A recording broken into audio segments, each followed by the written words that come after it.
Assalamualaikum warahmatullahi wabarakatuh. Alhamdulillahi rabbil alamin. Asyhadu an la ilaha illallah wahdahu la syarikalah wa asyhadu anna Muhammadan abduhu wa rasuluh. Amma ba'd. Islam ini adalah agama dakwah. Islam ini tersebar ke seluruh penjuru dunia. Itu karena adanya dakwah. Di dalam Islam, bagi setiap muslim, dakwah adalah merupakan kewajiban. Sejak ketika Rasulullah Shallallahu Alaihi Wasallam masih ada, dakwah telah dijalankan oleh umat ini, baik itu dia sebagai pedagang atau profesi yang lain. Mereka berdagang, kemudian mereka sambil mendakwakan Islam ini.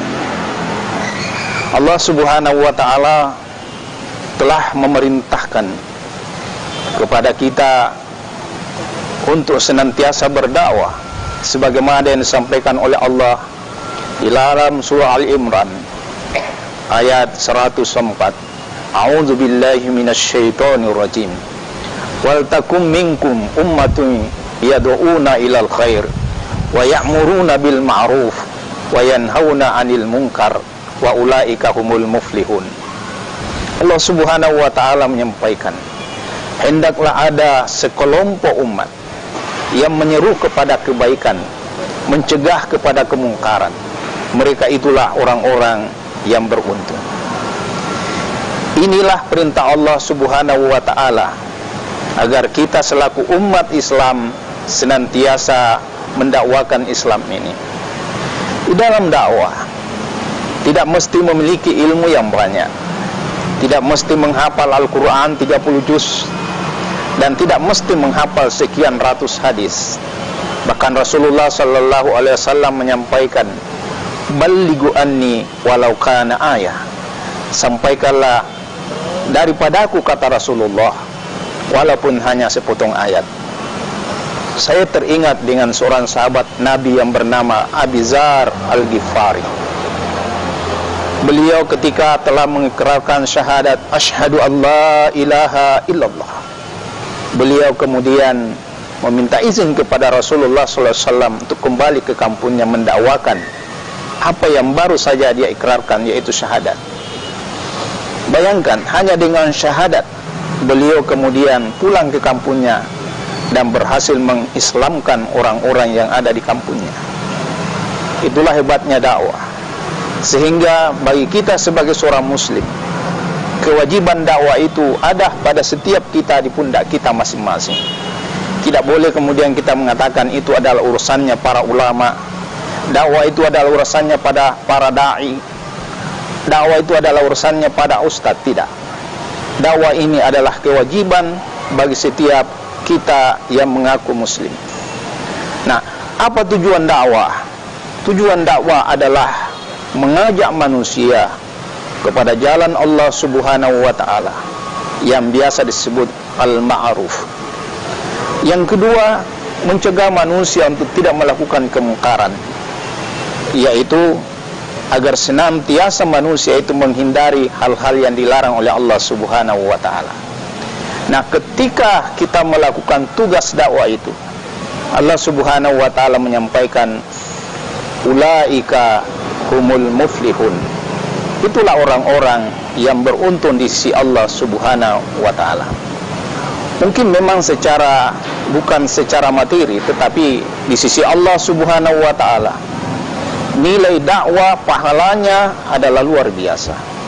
Ketika kita mendakwahi seseorang, kemudian orang itu mengikuti apa yang kita ajak, apa yang kita perintahkan, maka insya Allah mereka akan mendapatkan pahala, kita pun akan mendapatkan pahala sama dengan pahala yang didapatkan orang yang kita ajak itu.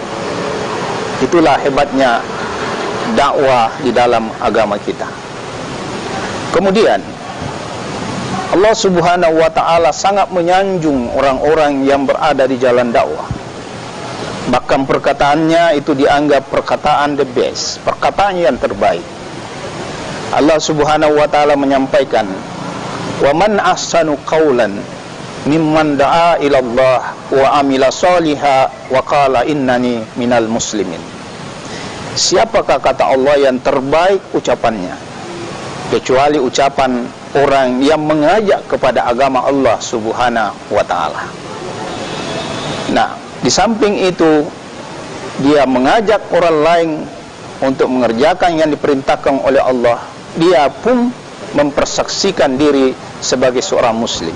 Artinya, di samping dia mendakwakan di orang lain untuk melakukan kebaikan-kebaikan, dia pun juga membuktikan diri dengan melakukan amalan-amalan yang dia ajak kepada orang lain.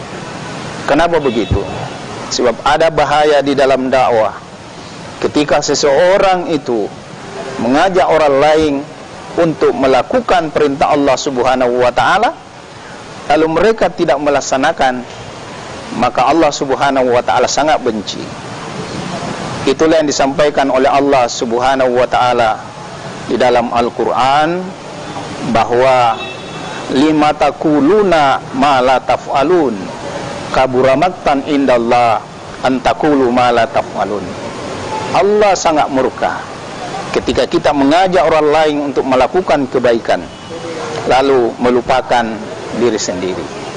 Allah murka apabila kita mengatakan sesuatu lalu kita sendiri tidak melakukannya. Inilah konsekuensi jalan dakwah.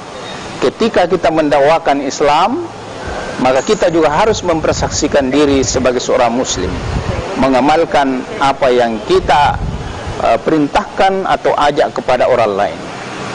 Nah, ketika itu kita lakukan, maka insya Allah kita terbebas dari apa yang diancamkan oleh Allah Subhanahu wa ta'ala. Demikian, semoga bermanfaat. Hadanallahu ayyakum billahi fi sabil haq wastabiqul khairat. Wassalamualaikum warahmatullahi wabarakatuh.